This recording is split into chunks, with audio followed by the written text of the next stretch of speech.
এই একটা কাম কি তোর 14 দিন লাগে? তোরে কইছে এটা লাইনটা যা আছে ঠিক করে এটা রিস্টার্ট দে, তুই এটারে ফালাই দিছস। এই গাড়িটা ঠিক করলে তোর সমস্যা কি? আরে ভাই দমকি পরে করেন, পোলাপানের লাগে দমকি করে লাভ আছে? আপনার কাছে একটা জরুরি কাজে আসছি, আমার কথাটা আগে একটু শোনেন। আমার একটা ভালো গাড়ি লাগবে 10-12 লাখ টাকার ভিতরে। টুকটাক কাম কাজ থাকলে সমস্যা নাই, আমি ওটা করে নিতে পারবো। আমার একটা জরুরি ভালো একটা গাড়ির ব্যবস্থা করে দেন ভাই। আচ্ছা ঠিক আছে, সমস্যা না, আপনার গাড়ি ম্যানেজ করে দিমুনে। এই তুই যা, ফাইজলামি শুরু করছিস, যন্ত্রপাতি লয়ে গাড়ির কাম শুরু কর। আচ্ছা ভাই, আমার আবার সময় নাই বুঝছেন, আমার একটা জরুরি মিটিং আছে, আমার একটু যাইতে হইব। হ্যাঁ, গাড়িটা ম্যানেজ করে আমার কল দিন। হ্যাঁ ঠিক আছে। আসসালামু আলাইকুম সোহাগ ভাই। ওয়ালাইকুম আসসালাম। আমি আপনার বিস্তারিত ছিলাম, আমি যেই গাড়িটা চালাই ওই গাড়িটা বসে কইছে বিক্রি করে লাইবো। বলছে আপনার কাছে যদি কোনো ভালো কাস্টমার থাকে ওই গাড়িটা একটু বিক্রি করে দিতে। গাড়ি বিক্রি করবেন, দাম চাইতেছিলেন কত? এই 7-8 লাখ টাকা হলে বিক্রি করে দিব। আচ্ছা ঠিক আছে, সমস্যা নাই, দেখি আমি পার্টিকুলার কথা কয়ে জানামুনে। হ্যাঁ যাই ভাই, আসসালামু আলাইকুম। ওয়ালাইকুম আসসালাম। ভাই আমার তো একটু এমার্জেন্সি কাজ বেজে গেছে, হঠাৎ করে মনে পড়লো এখনই যাওয়া লাগবে ভাই। আহি, আসসালামু আলাইকুম।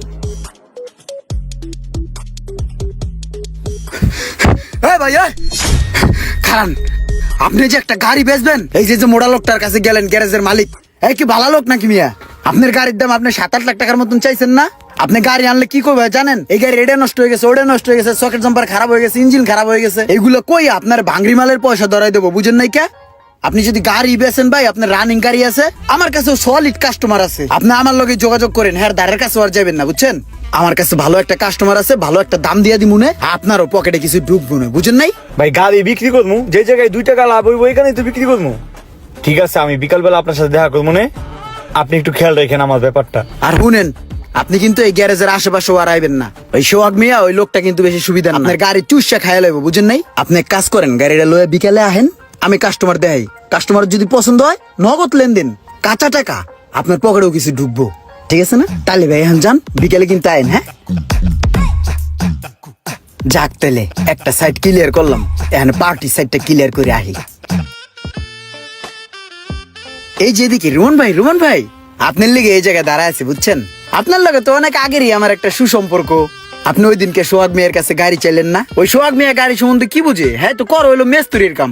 আপনি মনে করেন গাড়ি চাইছেন না, আপনার মনে করেন এক জায়গাতে ছাদ আনবো, এক জায়গাতে টিন আনবো, আরেক জায়গাতে দরজা আনবো, এক জায়গা থেকে গিয়ার বক্স আনবো, ইঞ্জিন আনবো, তারপরে এমন করে আপনার একটা ডাব্বা ধরাই দিব। আর হের কাছ থেকে গাড়ি নিয়ে ভাই আপনার কাজ করতে করতে জীবন শেষ হয়ে যাবো, না 2 দিন চালাইতে পারবেন শান্তি মতন, না কিছু করতে পারবেন। গাড়ি যদি লাগে ভাই, এটা আপনি না আমার কাছে কইবেন, আমি আপনার ভালো গাড়ি দিন, বুঝেন নাই? শুনেন ভাই, আমার কাছে ভালো একটা পার্টি আছে, ফ্রেশ কন্ডিশনে একটা গাড়ি আছে, দাম জিগাইছি 12 লাখ টাকার মতন চাইছে, ওখান থেকে কিছু কমান যাবো, বুঝছেন? তাহলে গাড়িটা বিকালে আমি আনাই, গাড়িটা আনার পরে আপনি টেস্ট ড্রাইভ দেন, যদি ভাল লাগে নিবেন, না ভাল লাগলে আমি অন্য গাড়ি দিব। আপনি আমার কাছে কইবেন গাড়ি লাগলে, আমার কাছে শত গাড়ি আছে, যে কোনো মডেলের, যে কোনো কন্ডিশনের, যে কোনো প্রাইজের গাড়ি। আপনি এক কাজ করেন, বিকেলে তাহলে আহেন না? ভাইয়া, আপনি খুবই সুন্দর কথা বলেছেন, আপনার কথাগুলো আমার খুব পছন্দ হয়েছে। আমার দরকার একটা গাড়ি, এখন সেই গাড়ি আপনি দেন, সোহাগ ভাই দেখ বা অন্য কেউ দেখ, তাতে আমার কোনো সমস্যা নাই। আমার একটা ভালো গাড়ি হইলেই চলে। আপনি যদি একটা ভালো গাড়ি আমাকে দেখাইতে পারেন, কোনো সমস্যা নাই, চলেন বিকালে গিয়ে দেখি আমরা। একটা বিষয় একটু মাথায় রাখেন, সোহাগ মিয়ার কাছে আর যায়েন না, আপনার লগে আমার একটা সুসম্পর্ক আছে, এই জিনিসটাই মাথায় রাখেন, ঠিক আছে? আমি আপনার ভাই, তাহলে ভাই ওই কথাই রইলো, বিকেলে আহেন, টেস্ট ড্রাইভ দেই, পছন্দ হলে লয়ে নেবেন নগদ। আহি ভাই, ঠিক আছে ভাই, থ্যাংক ইউ। আসসালামু আলাইকুম। তাহলে আমি বিকালবেলা আসবো কিন্তু। আসসালামু আলাইকুম। হ্যাঁ তাহলে পার্টির সেটিং দিলাম, এবার একটা ব্যাংকের অ্যাকাউন্ট খুলি। ভাই তাহলে দেখলেন তো গাড়ি কেমন, কি মনে করেন? কাগজপাতি থেকে শুরু করে পুরা গাড়িটা ফুল ফ্রেশ। না, গাড়ি তো আমার 100 পছন্দ হয়েছে, গাড়িটা অনেক ভালো লাগছে। ওই চাক্কাটার একটু সমস্যা, বুঝছো? ওইটা তুমি আমার লাগে থাইকা দুজনে মিলে ঠিক করে নেবা না? আরে ভাই, এটা কোনো কথা বলেন? মাত্র 30 টাকার মামলা, আমি নিজে আপনারা ঠিক করে দেবো, সমস্যা নাই। ঠিক আছে, তাহলে ঠিক করে দিও। আর ভাই চলেন আমরা এক জায়গায় বসি, কাগজপাতি গুলো ঠিক করি, আর টাকা পয়সার লেনদেনটা করে ফেলি। ঠিক আছে চলেন। হ্যাঁ হেঁটে ভালো, চলেন। ঠিক আছে, চলেন তাহলে সবাই।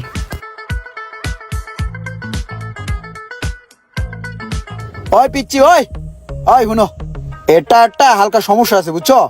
সামনের এই চাকাটা একটু গ্যাস গুস লাগতে পারে, বুঝছো? এটা একটু দেখে দাও, আর পুরা গাড়িটার হাওয়াটা একটু চেক দিয়ে দাও, তাড়াতাড়ি করো। আপনি একটা জিনিস পাইছেন, গাড়িটার ভিতরে কোনো কাম নাই, পুরো গাড়িটা ফুললি ফ্রেশ। ভাই ঠিক আছে। ঠিক আছে, তো কয় টাকা? উস্তাদ 4 চাকা হাওয়া আর একটা গ্যাস কয় টাকা নিমু? হৃদয় লাগবো না সোহাগ ভাই লোক। তাইলে কি যাইতে কা কমু? হ যাক সমস্যা নাই ভাই, আবার আইসেন। আচ্ছা ভাই আমনে চল বেটা, টাকা নিব না। রোমান ভাই তাহলে একটা কাম করেন, টান্দা আমার একটু মাথা নামাই দিয়েন।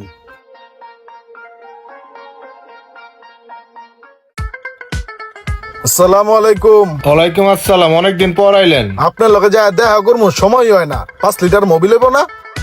হইব। ঠিক আছে, তাহলে একটা মোবিল দিয়ে দেন আর একটা এয়ার ফিল্টার দিয়ে দেন। হ্যাঁ আচ্ছা ঠিক আছে। একটু আগে তো ইমরান আইছিল, সাদা কালার গাড়ি নিয়ে চাক্কা ঠিক করে নিয়ে গেল। আমার স্যার ইমরান আইছে? ইমরানে না আইছে হয়তো কোনো কারণে। আমছে মনে হয় কোনো ভাই বেড়াদারের গাড়ি, সমস্যা নাই। দেন মালটি দেন দেন ভাই দেন। ভাই আইসেন আবার। হ্যাঁ আচ্ছা সাগর ভাই, ইমরান নে দেখতাছি না কতদিন ধরে, কি হইলো আর? ভাই ইমরান ভাইরে দেখলাম রোহন ভাই লোক কয়দিন ধরে দৌড়াদৌড়ি করতেছে।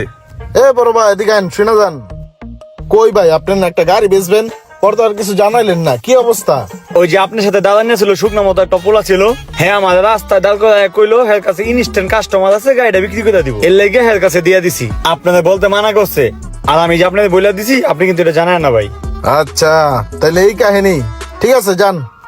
দেখছেন সাগর ভাই, আমগুলো কইয়া আমার ডেঙ্গায় আমার বদনাম কয়ে যায় গাড়ি বেচলো। ওই আমারে কইলেই পারতো, গাড়িটা ওই বিক্রি করলে কি আমার কোনো সমস্যা ছিল? ঠিক আছে চলেন। আসলে ঘোড়া ডেঙিয়ে ঘাস খাওয়া কিছু মানুষের অভ্যাস। এই ধরনের ঘটনা কার কার সাথে ঘটেছে অবশ্যই কমেন্ট করে জানাবেন। আর ভিডিওটি ভালো লাগলে অবশ্যই শেয়ার করে দিবেন প্লিজ।